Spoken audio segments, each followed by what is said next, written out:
O leão é conhecido por sua coragem, e com bons motivos. Os leões são os maiores felinos da África. O macho adulto pode pesar até 230 quilos. Já as fêmeas são menores, mas ainda assim podem chegar a pesar 180 quilos. Os leões conseguem caçar animais tão grandes quanto o búfalo e o hipopótamo. Os leões são os únicos felinos que vivem em grupo. Normalmente, os grupos de leões são formados por fêmeas da mesma família, seus filhotes e alguns machos. Leões adultos saudáveis não têm predadores naturais. No entanto, eles têm um inimigo. Quem? Por incrível que pareça, outros leões. Os leões são territoriais. Eles chegam a ponto de atacar e matar outros leões para expandir seu território de caça. Os filhotes também correm perigo. Machos rivais querem ter o controle do bando. Para isso, eles tentam expulsar os machos do bando. E se conseguem isso, eles matam todos os filhotes. Daí, os machos rivais podem ter seus próprios filhotes. Sozinhos, os filhotes são completamente indefesos. Mas os leões fazem de tudo para defender seus filhotes. Tanto o macho quanto a fêmea protegem o bando contra outros leões. Uma mãe defende seus filhotes, mesmo que isso signifique ser ferida ou morta por um leão rival e maior que ela. Várias leoas podem se juntar para defender todos os filhotes, dando a eles mais chances de sobrevivência. Antigamente, os cavalos eram usados em batalhas. Um cavalo galopando era uma arma poderosa. A simples presença deles no campo de batalha intimidava o exército inimigo. No entanto, os cavalos precisavam de treinamento para ir para a batalha. Os cavalos não são corajosos por natureza. Sem treinamento correto, eles acabam sendo um perigo para o próprio exército. Como assim? O cavalo tem audição e visão aguçadas, por isso ele se assusta facilmente. Os cavalos têm um campo de visão de quase 360 graus. Então, nos campos de batalha antigos, os cavalos viam coisas que podiam assustá-los. Por isso, os cavaleiros colocavam um tipo de tapa-olho nos cavalos.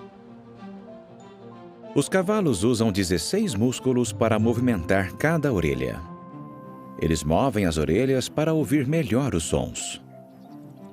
Um cavalo pode ouvir o som de um perigo antes de um humano.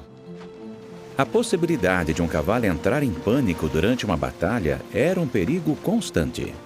Exércitos inimigos tentavam assustar os cavalos dos seus adversários para causar confusão. Como um cavalo era treinado para a batalha? Os treinadores faziam o cavalo ver e ouvir as mesmas coisas que encontrariam no campo de batalha. Aos poucos, o cavalo superava o medo. Depois de bem treinado, um cavalo não fugia da guerra.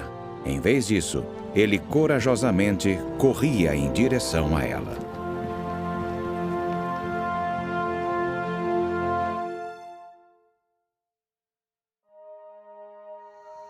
No sul da Ásia vive um pequeno mamífero com uma coragem impressionante: o valente mangusto.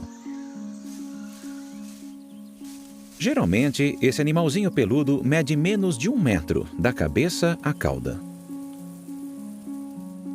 O mangusto pode não ser grande no tamanho, mas é grande na coragem. Este pequeno predador se alimenta de várias criaturas menores, mas é mais conhecido por se alimentar de cobras venenosas, como a cobra real. Muitas espécies de mangusto são conhecidas pela habilidade com que matam cobras. O que protege o mangusto de uma cobra venenosa? A pelagem do mangusto é formada por fios duros e grossos que ficam arrepiados quando ele está agitado ou nervoso. Essa pelagem funciona como uma camada que o protege contra a picada da cobra. E mesmo que o mangusto seja picado, seu corpo é resistente ao veneno da cobra. Além disso, o mangusto é extremamente ágil. Quando a cobra dá o bote, ele se esquiva e consegue escapar do ataque. O mangusto também tem muita energia. Ele luta até que a cobra fique exausta. O mangusto sabe exatamente o ponto fraco da cobra e espera o momento certo para dar sua mordida fatal. As defesas e habilidades do mangusto permitem que ele lute sem medo e derrote a cobra.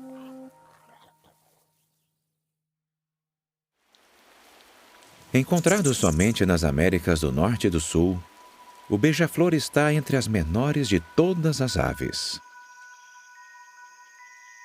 Embora as mais de 300 espécies de beija-flores variem em tamanho, a maioria delas tem entre 6 e 12 centímetros de comprimento. O beija-flor bate as asas tão rápido que os olhos humanos não conseguem enxergá-las nitidamente. Por causa disso, quando estão voando, os beija-flores produzem um zumbido. Quanto menor o beija-flor, mais rápido ele bate as asas. Por exemplo, beija-flores maiores batem as asas em média de 10 a 20 vezes por segundo. Já beija-flores menores batem as asas de 70 a 80 vezes por segundo em um voo normal. Os beija-flores podem voar para frente e para trás, para os lados, para cima e para baixo na vertical e, por breves períodos, até de cabeça para baixo. Eles planam no mesmo lugar enquanto se alimentam do néctar das flores. Mas essas belas aves não são flor que se cheire.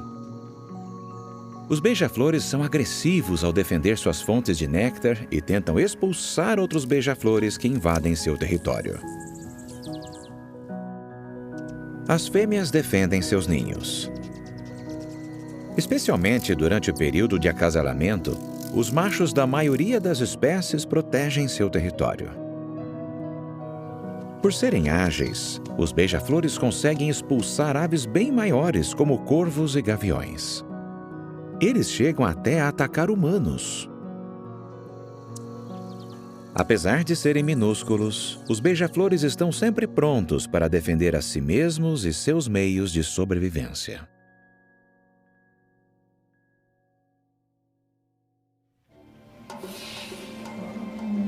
Uma manada de elefantes africanos é uma vista impressionante. Uma família de elefantes é formada por fêmeas adultas aparentadas e seus filhotes. Nessa família unida, um ajuda o outro. Os elefantes têm uma excelente memória e isso fortalece sua união. Eles se lembram e reconhecem uns aos outros, mesmo depois de muito tempo separados. Quando um elefante jovem está agitado, elefantes mais velhos o tranquilizam por se aproximarem e tocarem nele com o corpo ou a tromba. Se um elefante está fraco ou ferido, outros elefantes tentam ajudá-lo a se levantar e a ficar de pé. Os elefantes mais jovens aprendem com os mais velhos técnicas de sobrevivência, como encontrar comida e água. Em períodos de seca, a manada talvez tenha que viajar longas distâncias para encontrar água. Os elefantes mais velhos vão na frente, ajudando os mais novos a fazer a viagem. Como os elefantes sabem o caminho? Os elefantes mais velhos se lembram por décadas dos lugares onde já encontraram água, mesmo que esses lugares estejam a quilômetros de distância. Então, eles ensinam para a geração mais jovem onde ficam esses lugares. A família também oferece proteção contra predadores. Quando atacado, um elefante pode avançar contra o inimigo usando como arma as presas, a tromba e os pés. Para proteger suas crias dos predadores, elefantes adultos formam um círculo em volta delas. Se um membro da manada é gravemente ferido, outros elefantes, incluindo os mais jovens, corajosamente vêm em sua defesa.